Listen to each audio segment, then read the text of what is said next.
comme des cochons, jettent des déchets sur les poissons. Mieux vaut la vie sans emballage que du sable sans coquillage. Et c'est en voyant ce triste problème que moi et ma classe on se démêle. Nous sommes allés sur la plage Saint-Julien, près du collège, afin d'effectuer une collecte de déchets. Juan, chercheur en sciences marines, nous a donné une méthode. Chaque groupe collecté à un niveau de plage sur la laisse de mer. Dans cette plage du Cap 600, on retrouve des plastiques, surtout des deux origines différentes. Des bouts de plastique entiers, qu'on va appeler une source primaire. Donc tu vois, tous les bouchons, toutes les bouteilles, tous les mégots, ça c'est une source première. Et une source secondaire, c'est la dégradation de ces morceaux. Donc la bouteille par exemple d'eau, quand elle va se dégrader, elle va se dégrader en petits morceaux de plastique. Et après, cet ensemble de plastique, il va se concentrer dans des endroits, il va se déposer soit au fond de la mer, soit rester en surface, soit venir s'échouer sur des plages comme celle-là.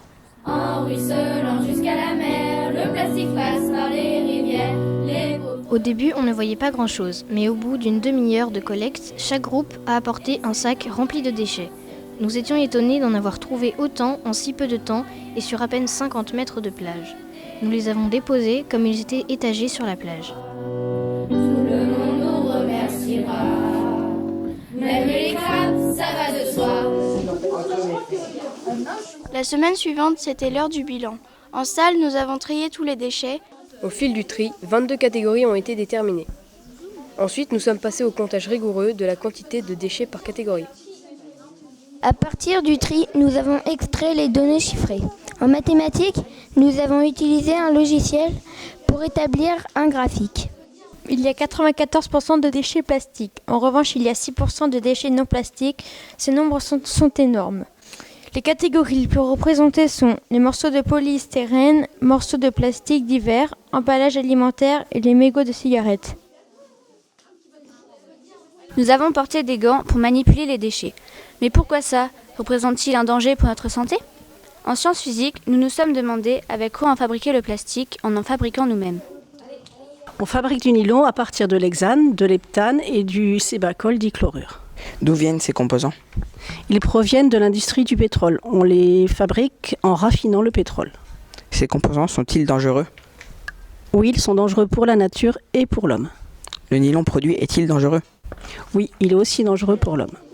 C'est du plastique. C'est ce que nous avons produit. Nous avons produit du plastique. Les vêtements en nylon sont-ils dangereux pour la peau? Ils sont assez nocifs pour la peau parce qu'ils provoquent une certaine macération, prolifération de microbes et on ne connaît pas encore les effets du nylon sur l'organisme, notamment sur le système hormonal. Les plastiques, quand ils se dégradent, ils vont libérer des matières toxiques. Et d'autre côté, des petites billes qu'on retrouve, ils vont cumuler des polluants persistants. Quand ils vont être ingérés par les animaux et s'intégrer dans le système digestif, ils vont être intégrés dans la chair et dans la chaîne trophique en fait. Quelle action peut-on mener pour lutter contre cette pollution à notre âge, 11-13 ans? Que peut-on faire? Comprendre comment la plage fonctionne, comprendre d'où ils viennent les déchets, où ils vont, ça déjà c'est énorme. Donc commencer à regarder, à observer, à s'intéresser par la question. Essayer de l'utiliser moins, mais on utilise tous des plastiques. Et c'est une matière qui est très utile et qui représente plus d'1 million de postes de travail au niveau européen. Donc on ne peut pas se défaire du plastique, mais on peut l'utiliser mieux. Et on peut mieux gérer son recyclage. Donc ça déjà, ça sera énorme. Et on aura compris un peu mieux les milieux naturels. C'est ça qui est important. Les oiseaux libres comme le vent volent au-dessus de l'océan. Des milliers de plastiques lâchés dans le ciel.